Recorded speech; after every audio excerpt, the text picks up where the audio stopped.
Kuki Singna condition yaudana Lanle Haigadbni Haina TNL na Fongdorakre. Kuki Council na Kachanaga Haiba Wahai Sijinakiba Adu, condition yaudana Lanle Haigadbni Haina, Working Committee of Nagalong TNL na akanba wafam thamlagdi, loinana Liangmai Naga Misam Taruk Tamthina Hatkiba Adugi Achumba Wail Fanghanaba, Manipur Lengang na Kudakta Tabag Laukhatgadabani Hairi. Working Committee TNL gi Chairman Hai, Konsakhulgi Liangmai Naga Misam Taruk Pakraba Matungda, Tamthina Halambagi Thaudok akan mamongda Kandem Tawi, Chawkhatpa Kunai Amada Laiba Miyoi Singna Adugumba Thawong Adu Yabangamloi, Kuki Council gi Chairman na Mihat Adugi Matangda Nungaitaba Fongdorakiba Thengnare, Council aduna tamthiba thaudok adugi tekchak pibagi wafam su yaude, maram aduna fongdorakliba wafam adu matik chadaba amasung yabang amloidaba amani. Kachanaga haiba wahai sijinakiba adu watho oiba yaba amasung ikaiba piba amani. Keltesina miyamda condition amata thamdana Lanle haibagi official oiba cherol thokadabane. Manipur gi naga singda fajadaba wahai sijinakiba adu sunadaba amadi ikaiba pibani, maram aduna Kudakta Lanle Haigadbni. Mihat adugi matangda TNL na Manipur lengakda demand kaya tankre. Madugi manungda maralaibasing kudakta fagadabani.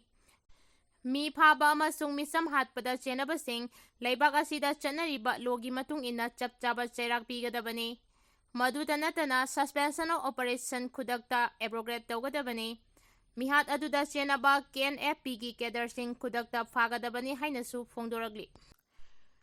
Kangpokpi Pauduna Chaliba National amasung Interstate Highway sing hangdoknaba kotu na pungnim punipangi ultimatum pikre.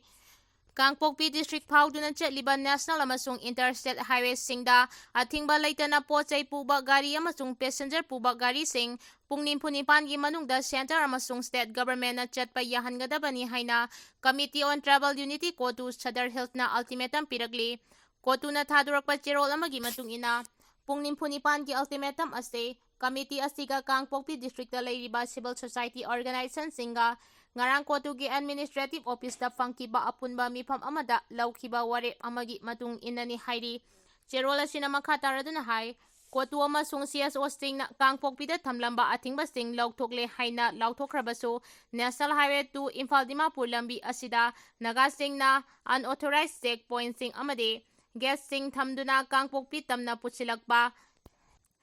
essential commodities sing pusilakpa thingduna lakiba se tha amarom fajilagle athingba sina maram oiraga haudi Kangpokpi district ta nongmagi darkar oiba polam sing essential commodities sing hidak langthak commercial goods sing awatpa leibana maram oiraga khudong chadaba kaya mayoknaduna leire hairi cherola sina hai Connectivity haibasi district asigi primary transport lifeline amani hairaduna kotu na hiram asigi matangda matam sangna district asida pochai pusilakpa thinglakkiba asina district asigi economic activities singda chauna khudong chadaba sing mayoknaduna leire hairi committee asina center amasung state government na lambi asida normal movement sing leihanaba hanjin haiduna laglabasu ngasi fauba tabidana leiri haina maral chiraduna Pungnim Punipan asigi manungda lambi asida thamliba unauthorized checkpoint sing lautoktuna lambi asida athingba yauduna pochai puba yanaba singadabani haiba ultimatum piragli. Micham taruk tamthina hatoklaba matungda Kuki Council na Liangmai Kachanagani haina karem kathaina ba refugee gi sajani haina haumina fongdorakre.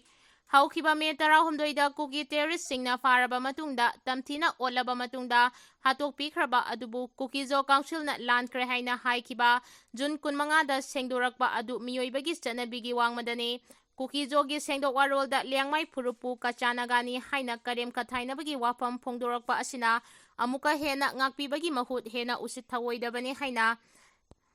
lauroidabagi maram leite haina Federation of Haumigi Publicity Secretary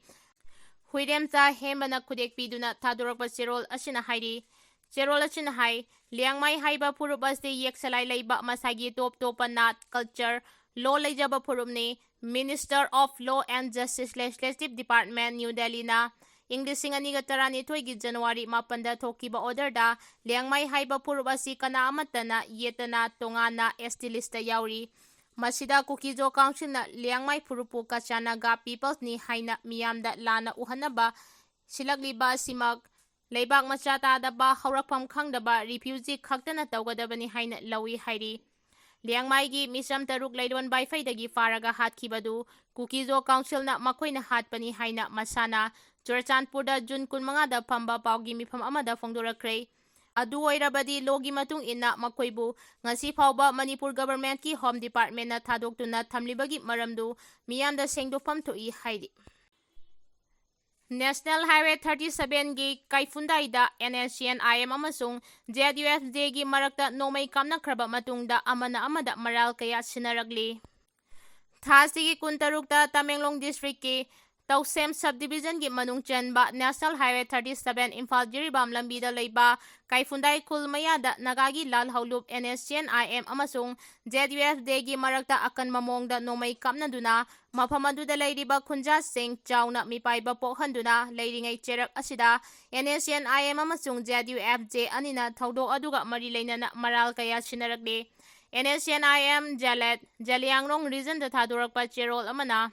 NSCN-IMꯒꯤ ꯖꯩꯂꯦꯠ Zeliangrong ꯔꯤꯖꯟꯅ ꯊꯥꯗꯣꯔꯛꯄ ꯆꯦꯔꯣꯜ ꯑꯃꯒꯤ ꯃꯇꯨꯡ ꯏꯟꯅ ꯍꯥꯏ ꯆꯍꯤ ꯑꯁꯤꯒꯤ March ꯊꯥꯗ Indian security ꯐꯣꯔꯁꯁꯤꯡꯅ ZUFJꯒꯤ ꯈꯨꯠꯂꯥꯏ ꯄꯥꯏꯕ ꯀꯦꯗꯔꯁꯤꯡ ꯈꯧꯄꯨꯝꯂꯣꯝꯗꯒꯤ ꯄꯨꯔꯛꯂꯒ all agro mile ꯍꯥꯏꯅ ꯈꯪꯅꯔꯤꯕ ꯀꯩꯐꯨꯟꯗꯥꯏ ꯀꯨꯀꯤ ꯈꯨꯜꯗ ꯊꯝꯈꯤ꯫ ZUFJꯒꯤ ꯀꯦꯗꯔꯁꯤꯡꯅ ꯃꯈꯣꯏꯒꯤ ꯑꯣꯏꯕ ꯃꯥꯎꯟꯠ ꯑꯦꯔꯥꯠ ꯀꯦꯝꯞꯇ ꯂꯩꯕꯒꯤ ꯃꯍꯨꯠꯇ ꯀꯩꯐꯨꯟꯗꯥꯏꯗ ꯂꯩꯕ ꯑꯥꯎꯠꯄꯣꯁꯠꯇ ꯑꯦꯇꯦꯛ ꯇꯧꯈꯤ ꯑꯃꯗꯤ ꯍꯥꯏꯋꯦꯗ ꯆꯠꯊꯣꯛ ꯆꯠꯁꯤꯟ ꯇꯧꯔꯤꯕ ꯃꯤꯌꯥꯝ ꯑꯃꯁꯨꯡ ꯒꯥꯔꯤ ꯂꯨꯠ ꯇꯧꯕꯇ ꯅꯠꯇꯅ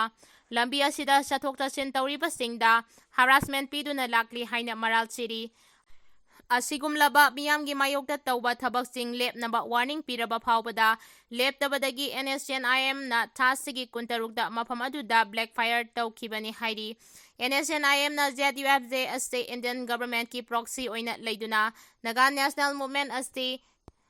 ꯁꯦꯕꯣꯇꯦꯖ ꯇꯧꯅꯕ ꯍꯣꯠꯅꯩ ꯍꯥꯏꯅꯁꯨ ꯃꯔꯥꯜ ꯁꯤꯔꯛꯂꯤ꯫ NSCN-IMꯅ ꯁꯤꯔꯛꯂꯤꯕ ꯃꯔꯥꯜꯁꯤꯡ ꯑꯁꯤꯒꯤ ꯑꯣꯟꯅ ꯇꯩꯅꯕꯗ ZUFJꯅ ꯊꯥꯗꯣꯔꯛꯄ ꯆꯦꯔꯣꯜ ꯑꯃꯗ NSCN-IMꯅ ꯆꯠꯊꯔꯛꯈꯤꯕ ꯑꯥꯔꯝ ꯑꯦꯛꯁꯟ ꯑꯗꯨꯕꯨ ꯀꯟꯗꯦꯝ ꯇꯧꯔꯗꯨꯅ ꯑꯦꯇꯦꯛ ꯑꯗꯨ ꯃꯁꯥꯃꯛꯀꯤ ꯃꯖꯥꯇꯤꯗ ꯆꯠꯊꯈꯤꯕ ꯑꯦꯇꯦꯛꯅꯤ ꯍꯥꯏꯔꯤ꯫ ꯆꯦꯔꯣꯜ ꯑꯁꯤꯅ ꯍꯥꯏ NSCN-IMꯒꯤ ꯀꯥ ꯍꯦꯟꯕ ꯊꯧꯑꯣꯡ ꯑꯗꯨ ꯃꯤꯑꯣꯏꯕꯒꯤ ꯄꯨꯟꯁꯤꯕꯨ ꯀꯔꯤꯁꯨ ꯂꯩꯇꯅ ꯈꯟꯕꯅꯤ꯫